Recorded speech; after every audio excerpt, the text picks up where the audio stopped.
America, Israel और Iran के बीच बढ़ता हुआ टेंशन सिर्फ मिडिल ईस्ट तक लिमिटेड नहीं है। इसका इम्पैक्ट ग्लोबल इकोनॉमी पर पड़ रहा है और एक इमर्जिंग पावर होने के नाते इंडिया भी इस सिचुएशन से डायरेक्टली और इनडायरेक्टली अफेक्ट हो सकता है। दुनिया का काफ़ी सारा oil supply straight of Hormuz से पास होता है।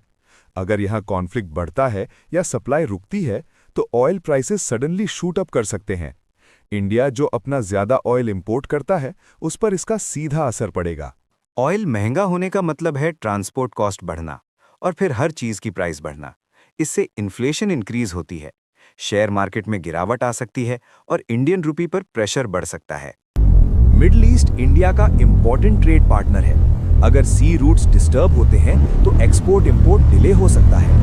शिपिंग कॉस्ट बढ़ने से इंडियन बिजनेसेस और कंज्यूमर्स दोनों अफेक्ट। लाखों इंडियन वर्कर्स गल्फ कंट्रीज में काम करते हैं और इंडिया पैसा भेजते हैं, जिसे हम रेमिटेंस कहते हैं।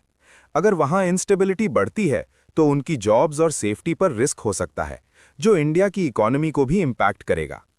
इंडिया की कई इंटरनेशनल फ्लाइट्स मिडिल ईस्ट के ऊपर से गुजरती हैं। कॉन्फ्लिक्ट की वजह से फ्लाइट्स रीराउट या कैंसिल हो सकती हैं। इससे ट्रैवल कॉस्ट बढ़ सकती है और एयरलाइंस को नुकसान हो सकता है। इंडिया के रिलेशंस अमेरिका, इजराइल और ईरान तीनों के साथ अच्छे हैं। इसलिए इंडिया एक बैलेंस्ड और न्यूट्रल फॉरेन पॉलिसी फॉलो करता है। इंडिया हमेशा शांति और डायलॉग का सपोर्ट करता है। शॉर्ट में बोलें तो अगर ये कॉन्फ्लिक्ट एस्केलेट होता है तो इंडिया पर सबसे बड़ा impact oil prices, inflation, trade और ओवरसीज इंडियंस की सेफ्टी पर पड़ेगा। इसीलिए ये इशू इंडिया के लिए स्ट्रेटेजिक इंपॉर्टेंस रखता है।